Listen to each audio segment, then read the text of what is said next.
For this lesson, we are going to be doing chapter 2.1, which is describing people both physically and their personality traits. We will be learning how to conjugate the verb ser, which is used for something that is permanent. Ser is to be. The very first day of the lesson, we begin learning some new vocabulary words. The students are assigned a list that they go and type in their new vocabulary words. This is a Google Doc where they can put in their words and make copies of the document.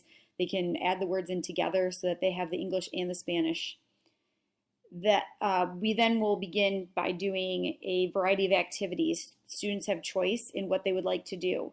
Some of the options that are given to them is they may play Con Juguemos, which is a free website that students can choose to pick. There are games such as Memory, Hangman. They're also able to type in an amount of time. They can put in the word, hit start, and it'll give them the word in English. They have to spell it out in Spanish. It's a great website.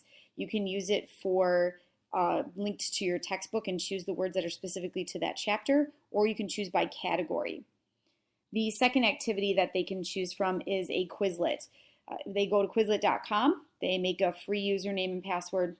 They can also type in a list of vocabulary words. They can share the quiz that they have created amongst groups, class. They can take turns putting them together. The next game is a triangle activity. I give them a blank triangle, pieces of a triangle. They have to match the word in English with Spanish to put together the entire triangle document. The last activity they get to do is they play Memory. I have a bunch of pictures and then the words in Spanish on the other part of them, and they play Memory.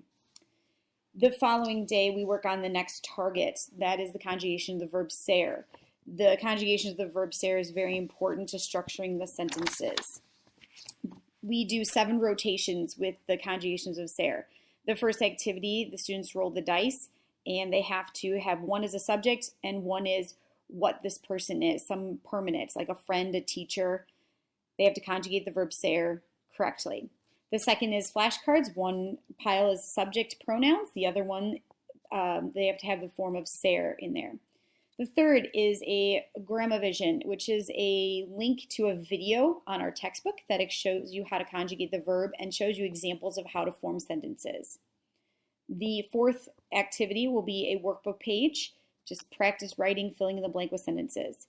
The fifth activity is the dots game. You have to look at the subject pronoun, conjugate the form of ser correctly, and you get to draw that line. You are trying to play against a partner to not form the squares. The sixth activity is a board game. Roll the die, move around the board, and conjugate the forms of ser according to the subject pronouns. The very last activity is a ta-ta-ti, or better known as a tic-tac-toe board. They have to conjugate the verbs, the form of ser in there in order to be the X or O to win. If this is too easy for them, there are a couple different differentiation options, and one is to put them into sentences. The other is we have an advanced board that actually has 4 squares that they have to go diagonally. They can do 4 squares, they can go across or down. The beginning of day 3, we will play Kahoot, which is also a free online website. It's fun. They get to, all students log in with a name. It goes up onto the board. It goes through some of the questions. It kind of shows them who's the fastest and most accurate.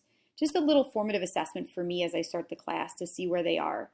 At the conclusion of the 7 rotations, each student will take a short KIA quiz that will be a formative grade. Once again, it's a good chance for me to assess their learning and what else we might need to cover. The beginning of day 4, we are going to talk about describing people and putting together and forming sentences. I will put a variety of different people underneath the document camera where they will, with a partner, use their Spanish to describe who they are.